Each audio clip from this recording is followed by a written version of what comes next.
Think we're good? Perfect. First off, thank you so much for having me here. Jake, the team, I'm very encouraged when I look around and I see a group of faith-based men who are here bright and early for the topic we're about to discuss. Because guys don't usually talk about what we're about to talk about.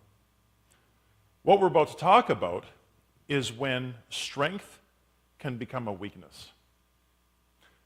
Saying to a couple of you, I'm a fourth generation Albertan, so growing up here in the 70s, 80s, we didn't talk about a lot of those things. How many of you talked about purpose or your values or even your feelings with your dads growing up? Hands up. Maybe a couple. That's actually better than I thought it was going to be. The fact is, I think we grow up a lot of times with a view of what masculinity looks like. And we grow up with behaviors that we are either explicitly told that are expected of us, or through socialization and peer pressure, there's just the law of the jungle. So I'm here to share a journey about when our strengths can become a weakness. Okay? When I listen to speakers, by the way, I really don't care about their bio, so I'm not going to bore you with where I went to school or any of those things. I'm of the opinion that most of you probably only care who I am as it relates to how I can help you. So that's my journey I'm going to share. My journey is all about resilience.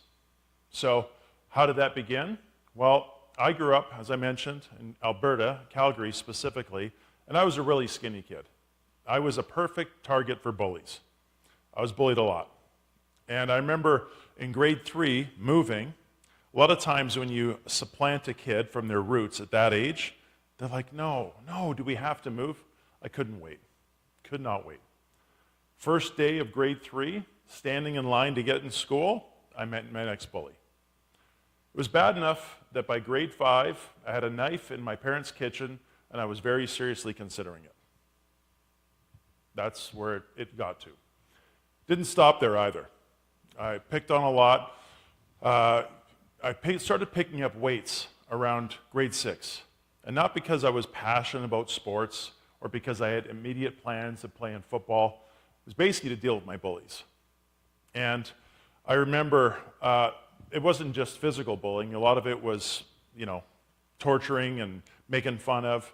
And it wasn't just guys. I remember in grade 7, I made a decision. My best friend to this day could tell you this. I made a decision on the spot that I was done feeling like and being a loser. I was going to go after what I wanted.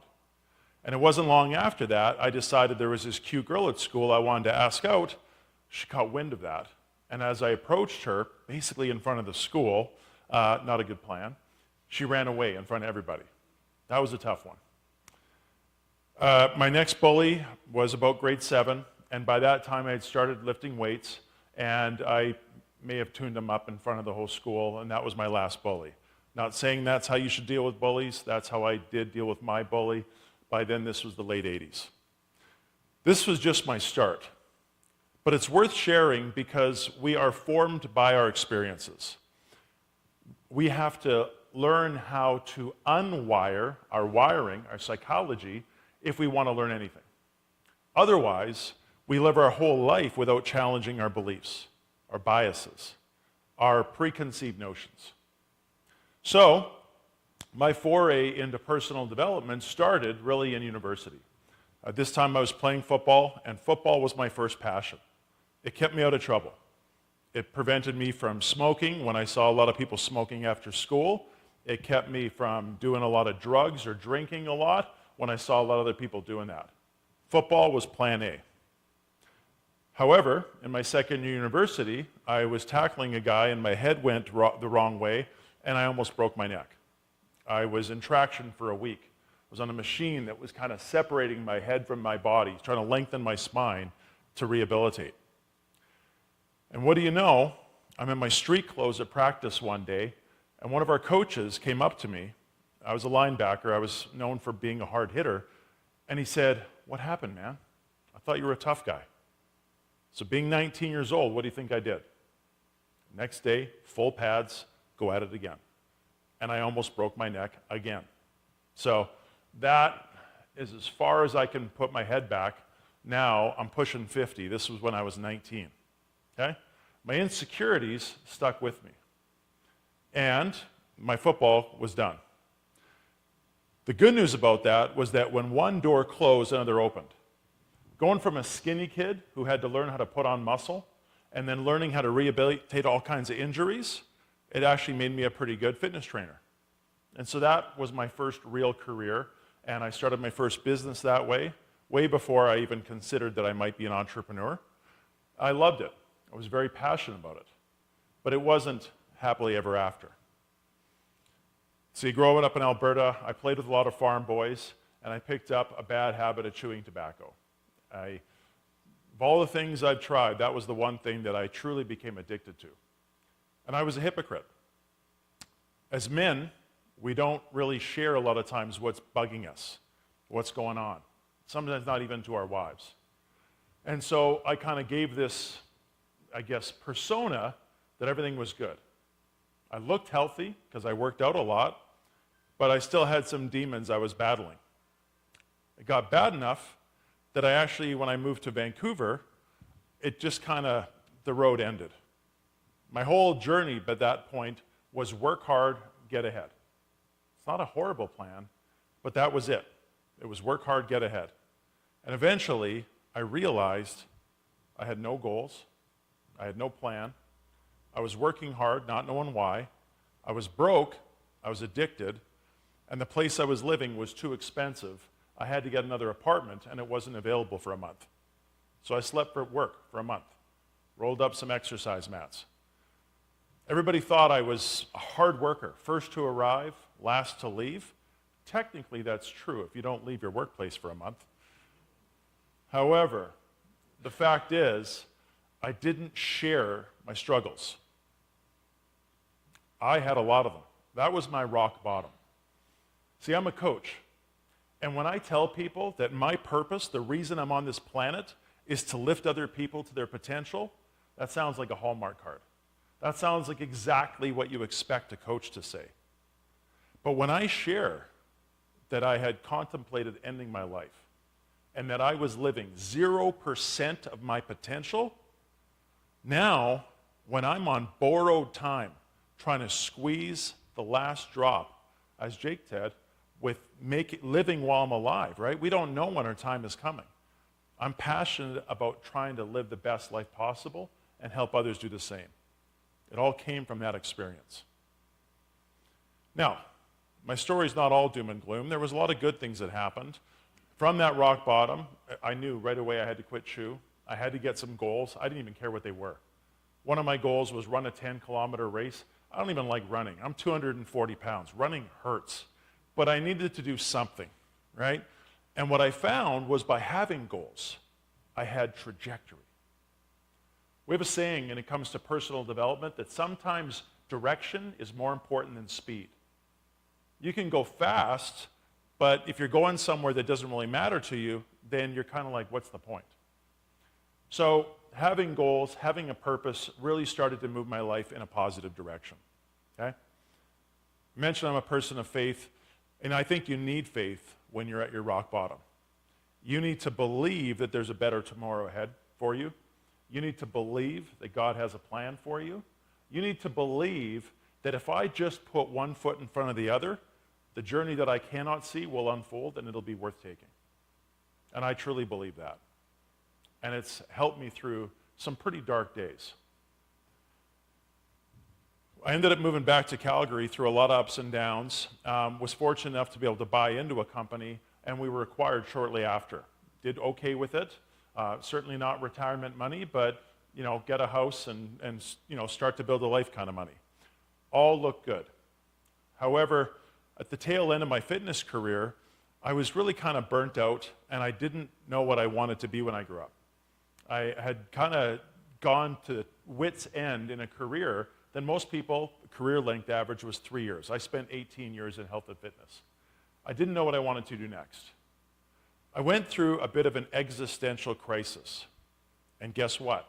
I still didn't tell a lot of people. I struggled a lot in silence.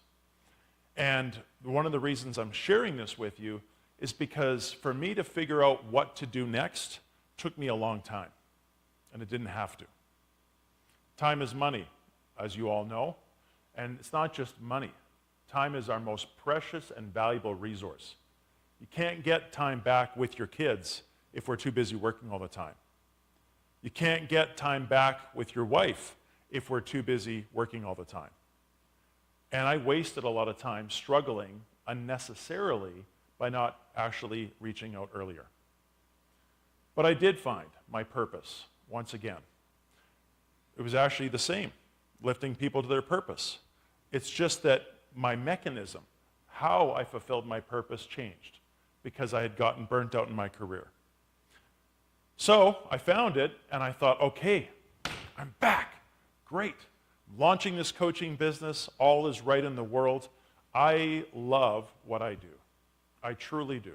I think it's so important that we do love what we do, as was already shared. So life was rosy, except 3 months into my coaching startup, I broke my back in a mountain biking accident. I was in a CTO, a cervical thoracic orthotic, basically a neck brace that held me up like this because I couldn't, if I slouch, I was compressing my 2 fractured vertebrae. So I couldn't turn my head, which meant I couldn't drive. I couldn't shoulder check. And my savings, what I got from selling the last business, they ran out long before I was able to recover or build the business where it needed to be. That's when I encountered the gift of sheer and utter desperation. How many of you run your own business? Hands up. Okay? So, as you know, there's no roadmap to success. There's no do these 20 things and you're guaranteed success. As I joke about, you get real creative when your back's against the wall and it's broken. Had to figure out how to grow a business out of seemingly nothing. And it worked. And again, upward trajectory. Things were going well. But just 3 years later, I had a heart attack. Part of it was genetic, most of it was stress. I've actually field tested this. I had my revenue graphed, ups and downs, and I asked people, if you were to guess what month I had a heart attack, just point. And about 90% of the time they get it right. So I hope I don't talk anyone out of entrepreneurship, by the way, but I am not the guy that's going to say it's all living the dream. 11 months after the heart attack, when things were getting better, the pandemic happened, and I lost 60% of my revenue in 6 weeks. Adversity has been my most common companion in my life, I would say. Now, that being said, it's made me tremendously resilient. I want to share all those stories so that you understand, like, well, that guy's been through a lot, he's had to be resilient. Resiliency is a strength, would we say? Agree? Disagree? Okay? The problem is that our strengths can get us into hot water. Our strengths can actually, I don't know why these aren't. Our strengths can become a weakness. That doesn't make any sense, right? How can a strength be a weakness? Let's think of it this way. If I had a score on a strength, if I was about 2 out of 10 resilient, then I would have quit, I would have folded in the towel, I would have thrown in the towel a long time ago, right? If I'm at 9 out of 10 resilient, that means I can weather the storm. But what if that resiliency gets cranked up to 11 out of 10? We would call that being stubborn. Anyone think stubborn is a strength? No.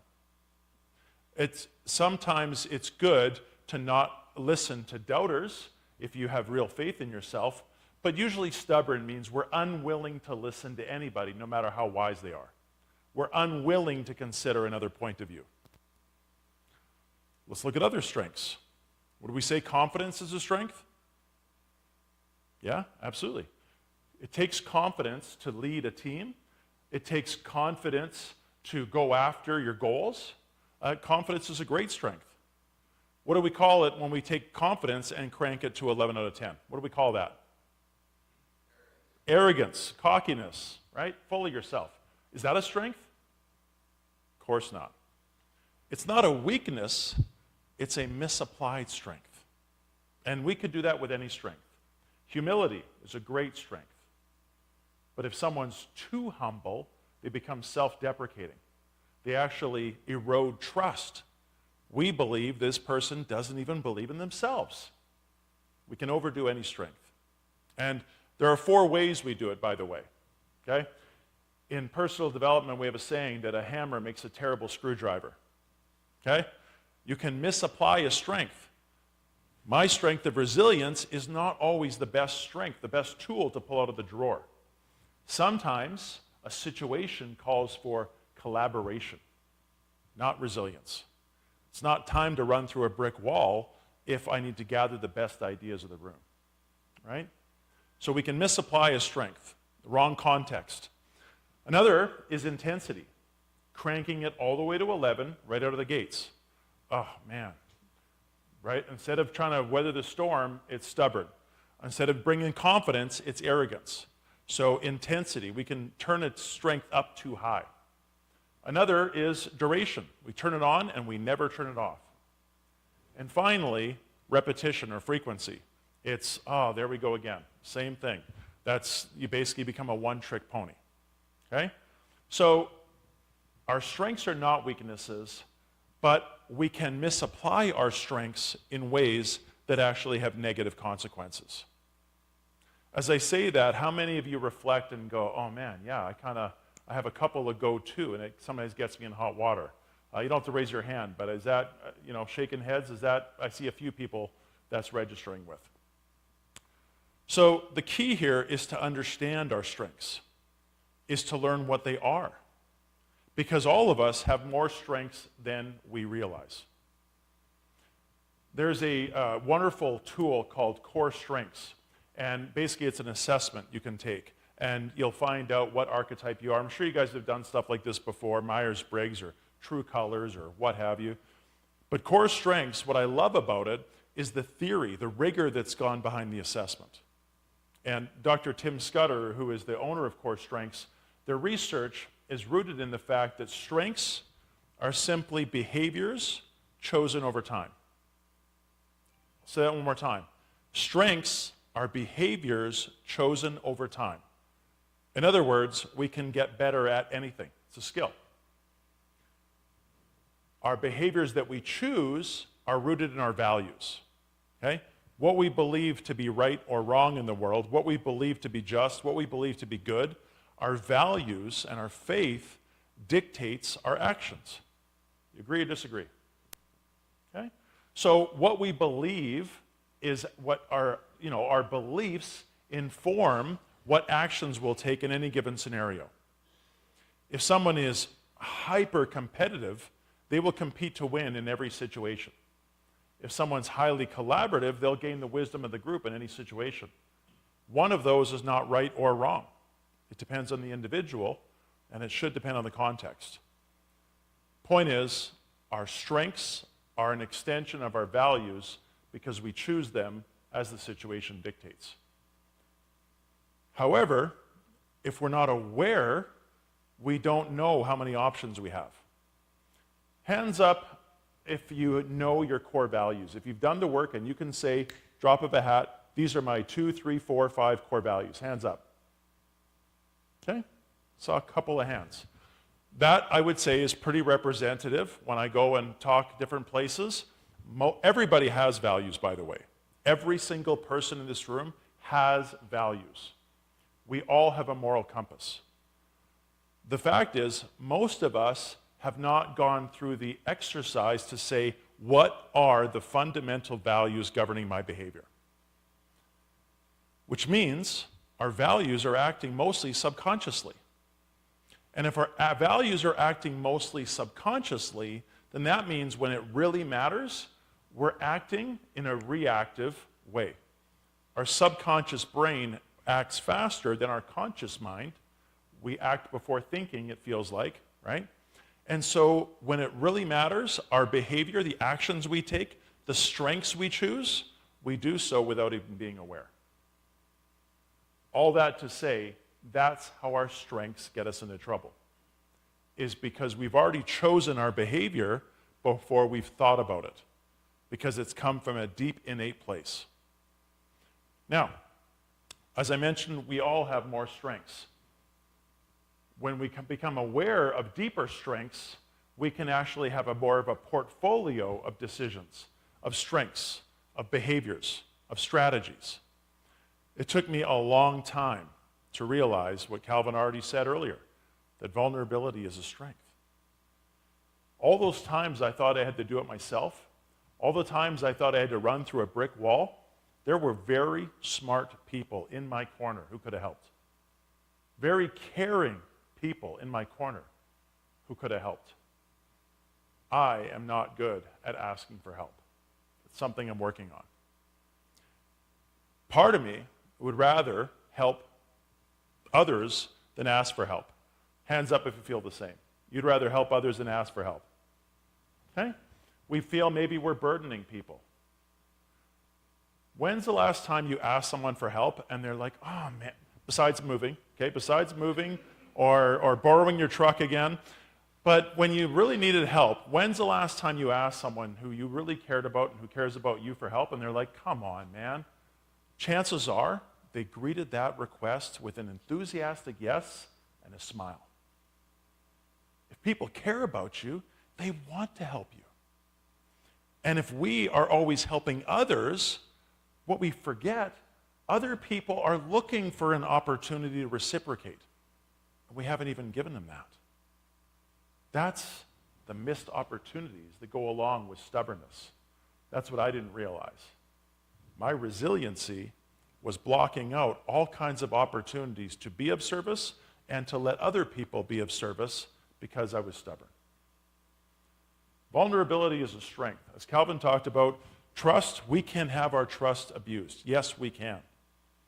And therefore, when we do trust, we are vulnerable. And that vulnerability is we are taking a chance on someone. Reputationally, we're taking a chance they could hurt us, but we're doing it anyway. Is that not kind of the same definition of courage? Courage is not the absence of fear. It's feeling the fear and going anyway. That's the definition of courage. So if we reframe vulnerability, it's knowing the risks and deciding we're okay with it. That takes strength. Someone years ago, and I forget who, told me, when we're not vulnerable, we're the most vulnerable. Think about that. If we never take the armor off, then we're truly vulnerable. We don't let people in. We kind of give off the vibe that we've got this all the time. And put another way, if we even think that, no, I got this for sure, perfectionism is an invitation to critics. If someone says they're perfect and they always know what to do, the moment they lift a finger on a project, other people are waiting for them to screw up just to say, oh, you're human too. All right? Perfectionism, put another way, is a recipe to do less. If we go around telling people we got this, we know what we're doing, then we're actually going to do less because every time we do, it's a reputational risk. True leadership is not having all the answers all the time.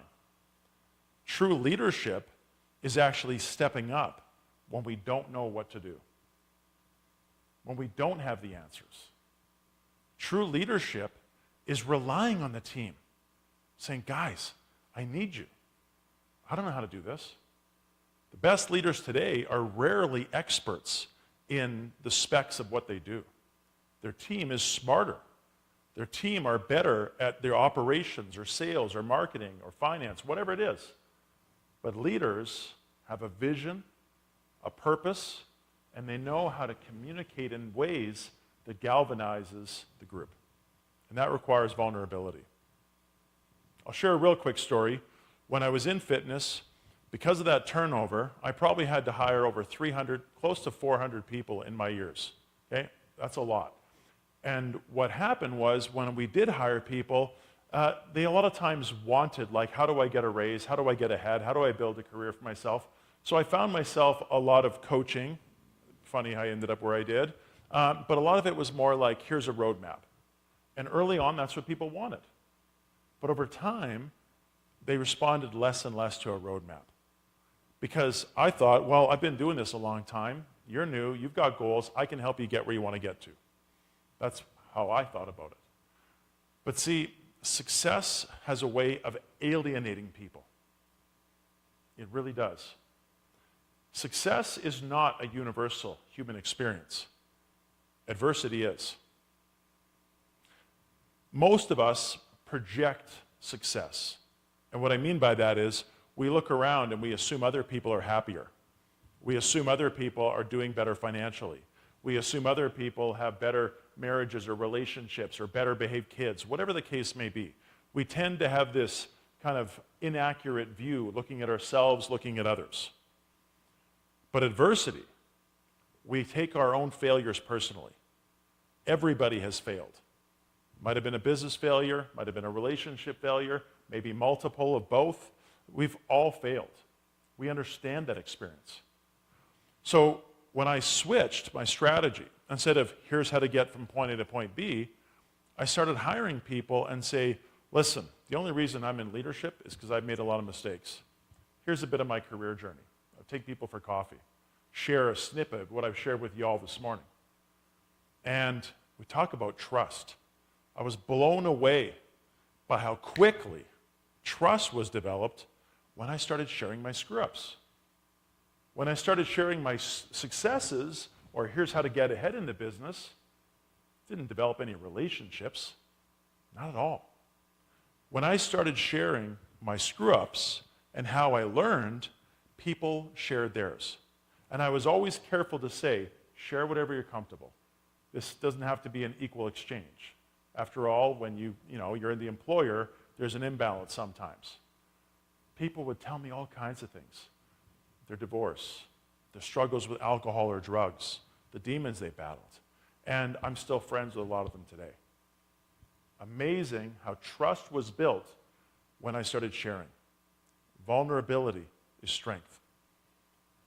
Now I mentioned I had to learn to even understand that was a strength accessible to me. Because you don't go, I'm resilient, and in the same breath go, I'm vulnerable. Those seem like opposites on a spectrum, right? But they don't have to be. So how I got there was a lot of reflection. And I would say,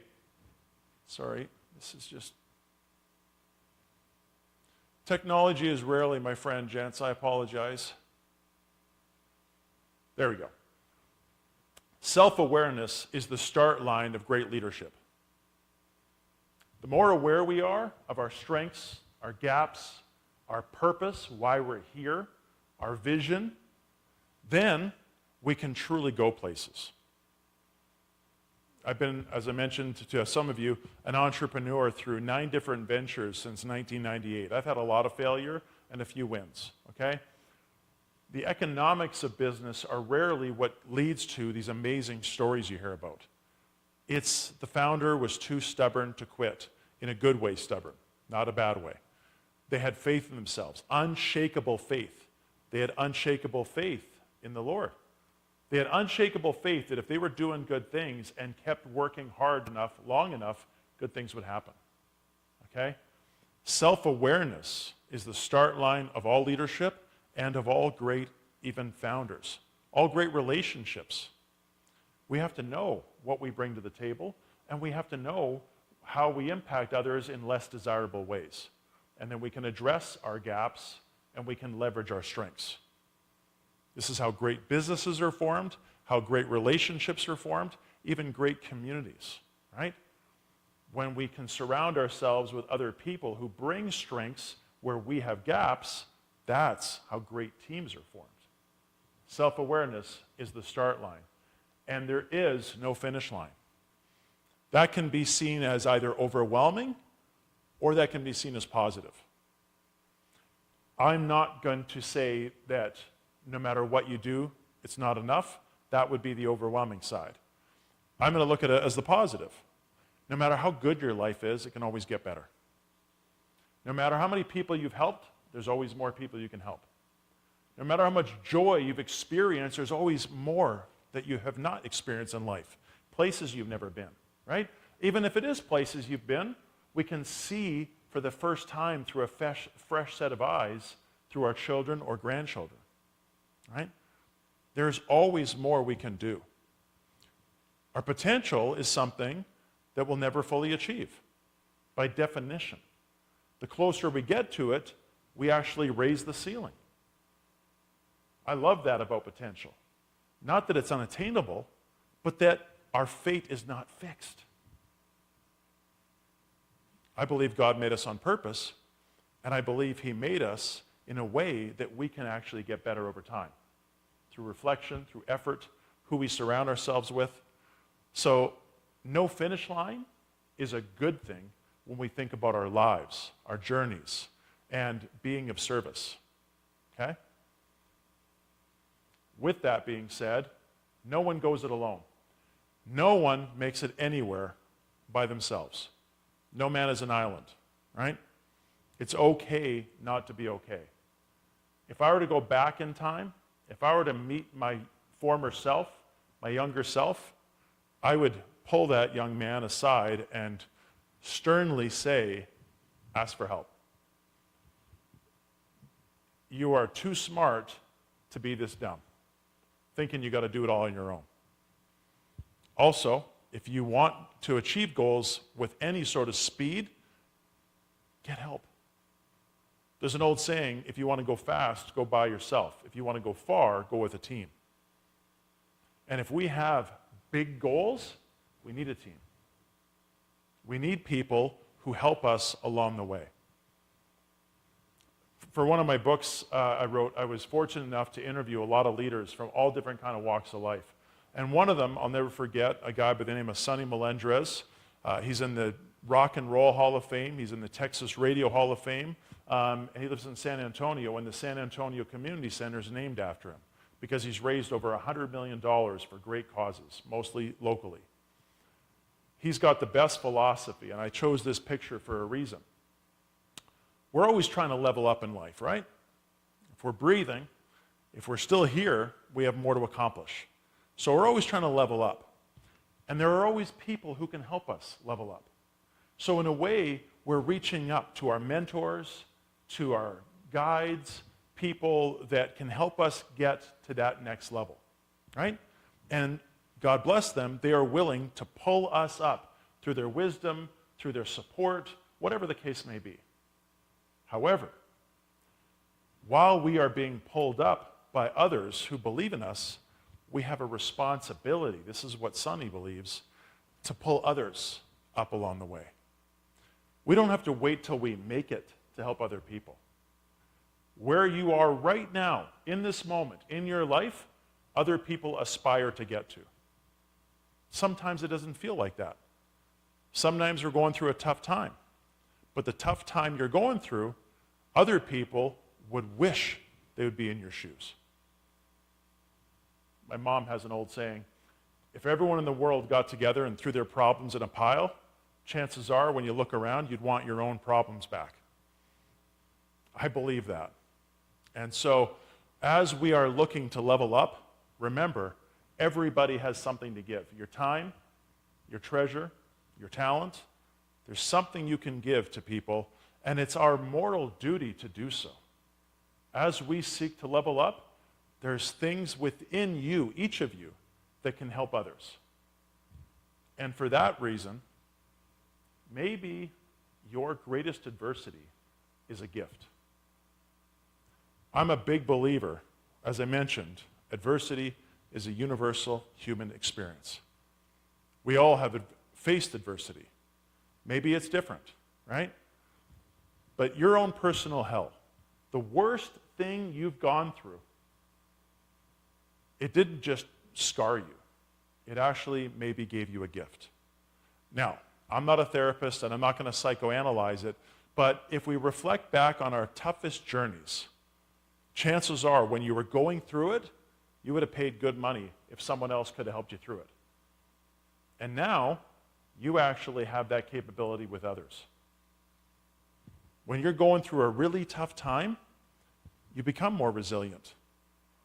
If you reach out for others' help faster than I did, you get other perspective, other wisdom, tips, and that can help you through your journey faster. When you acquire that wisdom, the tools, the perspective, you can now help other people with similar sorts of challenges that you've gone through. Imagine that, right? You can be a gift to others who are struggling. Does that not feel like we are doing the Lord's work in that moment? I firmly believe. I set goals every year. It's one of my favorite days of the year. I'm a huge nerd this way. Late November, I will book a day off, okay? And I'll get up earlier than normal. I'll probably get up maybe 4:30-ish, and then I will do a longer bout of exercise, not just weights. I'll go for like a 2 or 3 hour hike somewhere scenic. And the reason I do that is it puts me in the best state possible. See, if I set my annual goals on a day where I'm feeling down in the dumps, when you're lying on your back, standing up is a goal, right? But if we accomplish something, if we go through in nature, right, feeling connected to God, feeling like we've accomplished something, and then we sit down and write our goals get a lot bigger. Doesn't make them not attainable. It actually makes them worth chasing, okay? So the reason I'm sharing that, being so goal-oriented, and I've been doing this for so many years, a lot of times I'm on a mission and I think my life is full of purpose and I think I'm going in a good place. And usually when I'm so convinced of that, that's when life throws me a curveball, like my broken back or like my heart attack, whatever the case may be. My firm belief at those moments is that God has a better plan for me. He's redirecting me to something bigger and better, to be of service to others. If I didn't break my back, I'd be a really boring business coach. I'd have all these SWOT analysis and balanced scorecards and other certain tools that it would all be X's and O's. I'd have no story. Because of my story, that's where I wrote my first book. I ended up getting published in Entrepreneur magazine, and that's where some people started taking me seriously as a coach that, hey, maybe you can help me do this. My adversity was a gift. It actually helped me differentiate too. I'll share that real quick. I've been a coach for just over 10 years, and even after I was doing it for more than 5 years, I realized a study in February of 2019, there was 1.9 million coaches on LinkedIn. Just a little bit later, in November of 2020, there was 6.1 million coaches. An exploding industry, low barrier to entry. Any one of you can be a business coach tomorrow. There's no licensing board that would say, no, that's illegal, or you're sued, or whatever, okay? It's a low barrier to entry business. And with 1 million coaches out there, I do a lot of networking. I meet about 25 coaches at every event I go to. Without differentiation, it's a race to the bottom, right? If you're not differentiated in any business, it's a race to the bottom. I had a story thanks to that adversity, right? Because I've turned my adversity into service, I have more purpose. And that's why I could not quit. I couldn't give up on my purpose or my dreams, okay? Each of you has adversity. And some of you have questioned yourself, life, maybe even God at the moment. Why? Why God? Why am I going through this? Why now? Why me? It's okay to question that. But when you ask yourself a better question, you get a better answer. When you ask yourself, why me, there's no good answer. You agree? There's no light bulb after that question. We have between 86 billion and 100 billion neurons in our brain, each of which can connect to almost 7,000 other neurons. I can't do the math on that. That's a lot of different intersynaptic pathways. There's almost countless ways of our brain figuring things out. That's why I'm sharing that with you, okay? When you ask a low-quality question, your brain will answer it in the form it was asked. Why me? Because you deserve it, because you're being lazy, because you haven't been, honoring your faith, whatever. That's the kind of answers your brain will come up with. If we ask a better question, what am I to learn through this? What purpose is this adversity serving? How can I be of service through this? The better question we ask ourselves, the better insight we're going to receive. And therefore, the more purpose and the more value to others we can be.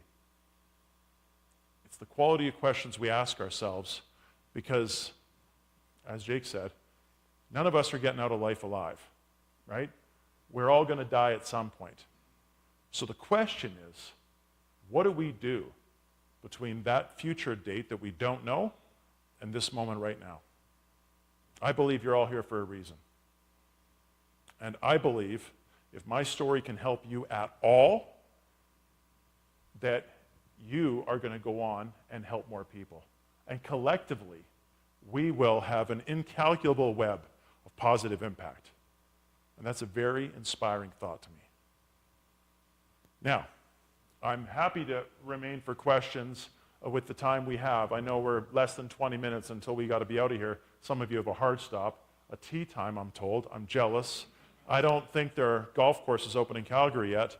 But that being said, I don't like to come and talk to a group like this. I love to talk to a group like this, but I don't like to talk to a group like this and just share information, okay? We call that a warm shower. The warm shower you took this morning doesn't keep you clean tomorrow. So you have work to do. I'm going to issue you a challenge, okay? The first challenge I'm issuing all of you is to reflect, get to know you better. A few questions I want you to ask yourself. What's my purpose? I know that can be a tough question, and you don't have to have a hallmark answer, okay? It could be help others. It could be do the Lord's work. It could be anything. But with a purpose, you've got a reason to get out of bed every single day. What are your values? That's the second question I'm going to ask you. If you know your values, you know the moral compass that's governing your behavior, okay? We know if we're on track to being the best version of ourselves or not. So what is your purpose? What are your values? With that, I want to ask you one more question. What is my top strength? And when does it get me in trouble? We all do it, right? We either misapply, crank it up too high, do it too often, or do it too long. So what is your top strength and how does it get you into trouble? And then lastly, the last ask, the last mission I have for you is ask for help when you need it. There's nothing wrong with asking for help. Do we not come to a community like a church for a reason?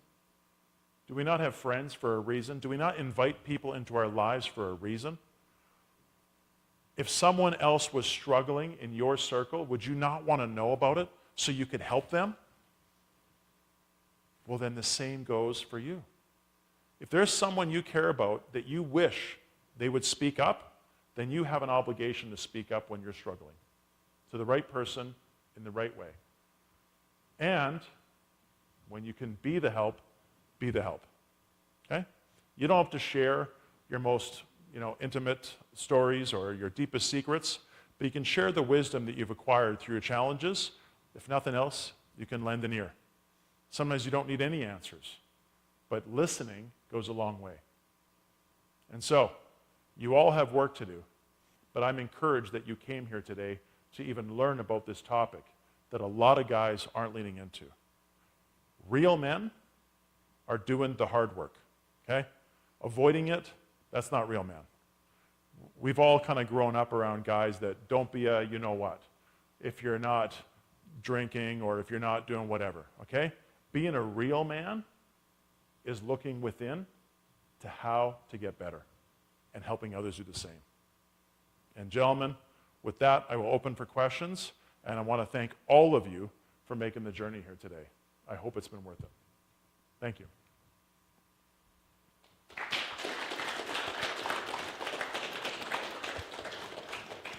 So I did want to leave some time for questions, and please, anyone, hand up or just shout it out. Happy to take any questions you may have.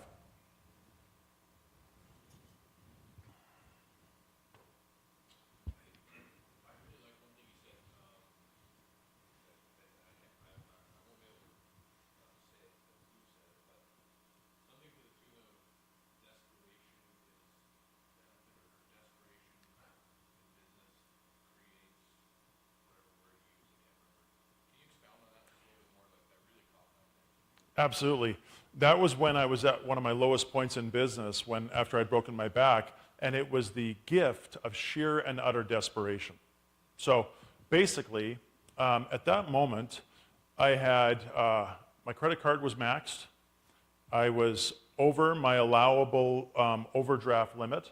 So I really, if I wanted to buy a coffee, I would have had to steal money from my son's piggy bank. I didn't, by the way. But a pretty low point. At that moment, actually, there was not one, not two, but 3 bills that were supposed to come out of my bank account that all went NSF. I was way over. Like, I was broker than broke. And I had to figure it out. I could not quit. People remind me, yeah, you could have. Of course you could have. Like, there's no one's, it's your business. You could do anything. But it was too important to me to quit. And so if something is too important to quit, and you are in a very tough place, you get desperate. See, what's interesting about human nature is our prime psychological drivers, there's 2 of them. And one is to seek out pleasure, and one is to avoid pain. But we actually do that in imbalanced ratios. If you look at sales statistics, we make 70% of our purchase decisions to avoid pain, only 30% to seek out pleasure. Okay? We would much rather avoid pain than we would go really feel good. So the reason I'm sharing that is that when we expose the human brain, the brain, our brain, it's not, don't personalize it, because when we personalize adversity, we think something's wrong with us, right? The brain, when exposed to adversity, is working extremely hard how to figure out how not to get there again. So that is the benefit of adversity, is we learn more through failure than we do through success. And when that failure comes to business, we're asking ourselves, how on earth am I going to grow this? Remember what I said earlier? Quality of the question. So instead of like, oh my God, how do I do it? I started asking myself, what have I not thought of? What have I not tried? What market? Who have I not tried to sell to? And when you ask questions like that, you're actually leading the brain on a very positive, open trajectory. I'll give you another example, right? My first background was fitness. If someone said, tell me everything you can about fitness, I'd be like, don't even know where to start. That's too open a container. But if someone said, tell me everything you know about how to strengthen the hamstrings, I could start right away and I would go for quite a while. Okay? Your brain works the same way when encountered by a challenge. How do I get out of this mess? You're not really helping your brain much. But if you can narrow it down by asking a more specific question, how can I be a better communicator to my wife? Who have I not tried selling to? What market have I not tried to tap? What strategies have I not deployed yet? Then you can take desperation and you can turn it into pretty brilliant levels of creativity. That's really the genesis of that. Yeah. Other questions? Please.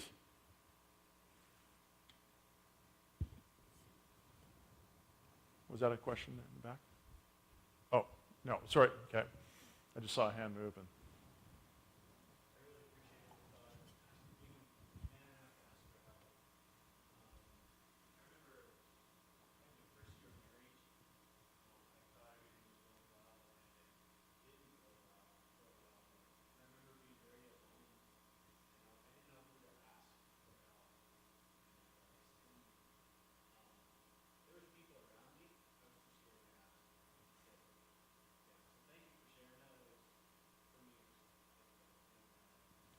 Thank you. We all are still learning it. It's absolutely a work in progress. I mentioned I'm not great at asking for help. That's one of the best ways of asking for help too. My wife and I have been through a lot of challenges, and therapy was a great one, because we're never impartial in our own lives. Have you all heard the expression, there's 3 sides to every story? Okay, so if it's you and your wife, let's say there's her side, there's your side, and there's the objective facts somewhere in the middle. Okay? If that's the case, sometimes a therapist is trained to be emotionally neutral. They are not on your side or her side. They are presenting options. It's actually their job not to take either side. And then they actually make you question, what could I think of differently? How can I cross the fence and maybe see their point of view? And what is very validating, they're asking your partner to do the same thing. And sometimes that's what prevents this and creates this. So it was very valuable in our journey as well. Yeah. I agree with what you say, though. It's not a real man to not face up to your challenges, to sweep it under the rug. Vulnerability really is strength. That takes guts. That's what I mean with vulnerability is strength. So very welcome, and thank you for your points. Yep.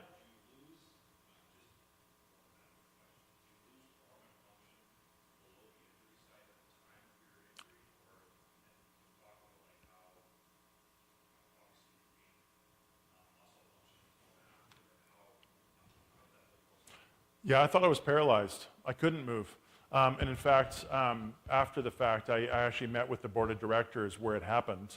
The place shan't be named because I really do appreciate the place. But I went into shock. I could not move. I think I was out for a second.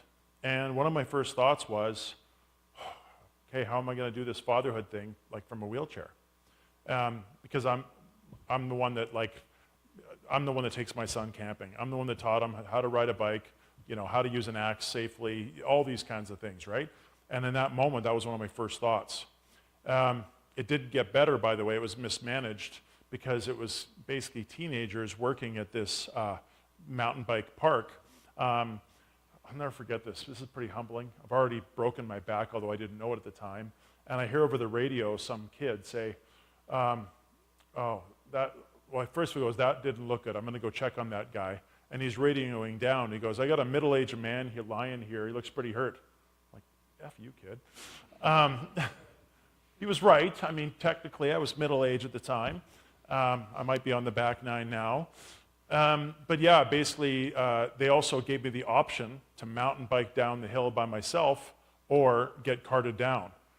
And I'm thinking, maybe I'll get carted. And I'm thinking I'd be like on a board, right? No, it was a golf cart. And I walked up to it, and I tried to put my seatbelt on, excruciating. So someone had to reach across my lap to put my seatbelt on, bump, bump, bump down the hill, where they quickly diagnosed me with non-midline back pain. I was in shock, and I asked, I'm like, can I get a painkiller? And they said, well, we could, but then we have to call an ambulance.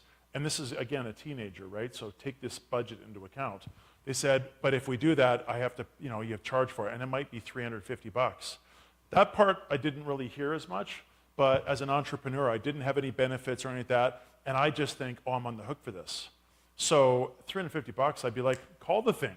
But I just thought in shock, oh man, I'm going to be screwed. And luckily, my wife, this happened in the kind of western part of Calgary, she was coming back into town, and I just called her. I was like, what are you doing? Oh, I'm coming back into town. I'm like, awesome. Can you swing by and pick me up at such and such a place? I need to go to the hospital, which that's so matter of fact, and my wife's jaw's down here. But yeah, they actually thought I broke my neck, and they did an x-ray, and they just caught the top of my thoracic spine where they saw T4 was fractured. So they did a different one, and they saw it was T4 and T5. My neck, surprisingly, was good. But yeah, I broke my bike helmet in 7 places. I got a big head. So it took a while, for sure. And I'm not 100% better. Those vertebrae are not shaped the same as other ones now. And on a day of long meetings, you can always tell, like even over Zoom, I'm like giving it this, stretching and all that. So yeah, but what's the alternative, right? So any other questions? Yep.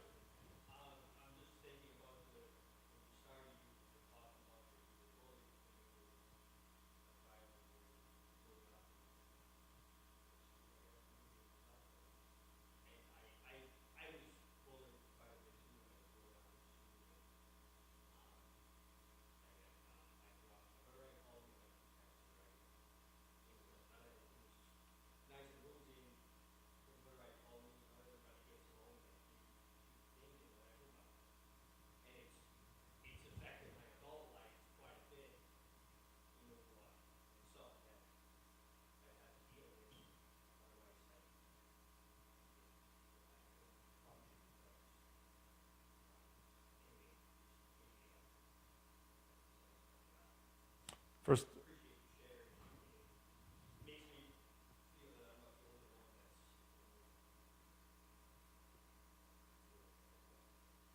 thank you for sharing. And I'm sorry you had to go through that. It sucks. It really is. And I can only appreciate that in a Hutterite colony or any small community, it can feel even more isolating. Because it's not like you can just go diversify your social circle, right? So I can understand that could even be more isolating. It's painful. You know, I've probably not the right parenting message, but I've told my son that if you're in trouble with school, I'll have your back 10 times out of 10. Do what's right, stand up for other people, and you don't have to worry about the principal if you're the bully. You got to worry about me. Don't ever be the bully, right? And there's only so many times I've tried to go like scary dad with him. Now I try to do it. It doesn't work. He's a teenager. He's like, whatever, Dad. But yeah, bullying does suck. It really does. And on the good hand, it helps you develop resiliency. On the tough part is it stays with us in ways we can't even realize, and it's a lot of work. One thing that might be cathartically healing to remember is that hurt people hurt people. I remember there was one bully, and I just thought all these years, like, what would I do if I ran into this person? A good friend of mine actually did. Ran into him years later. It turns out this person was getting it worse than I was at home. Their brother was just a horrible human being and was vicious to them.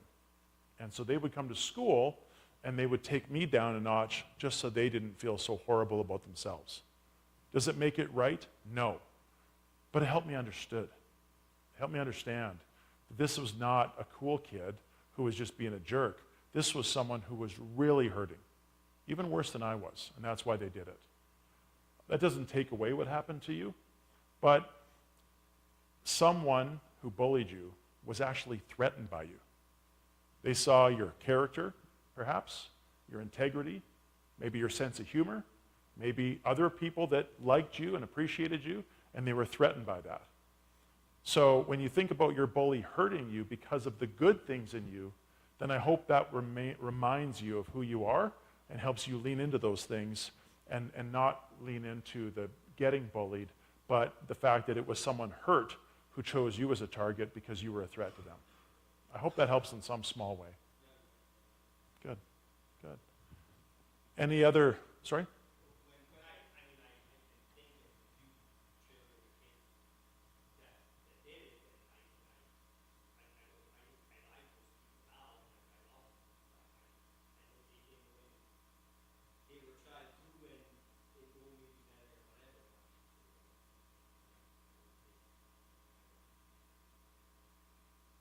Well, I agree, and I think that's why I'm so encouraged that you all are here.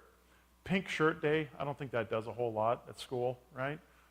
Yeah, we can raise awareness. Are we not aware there was bullies before? It starts in the home. It starts in, again, knowing your values and modeling those things. As a parent, I know more is caught than taught. So you can say one thing, but it's how we treat other people that's really going to reflect what our children see and emulate. So you are leaders. If you're not told that often enough, everyone in here is leaders because the first person you got to lead is you. And then there are people around you watching your example. So let's be an example worth watching. Don't feel bad, those of you that got to leave right at the dot. I know it's 10 o'clock. I'm happy to stay for more questions, or if we shut her down, we shut her down. If you got to leave, just thank you again for coming. Your presence and engagement has been a gift to me, so thank you.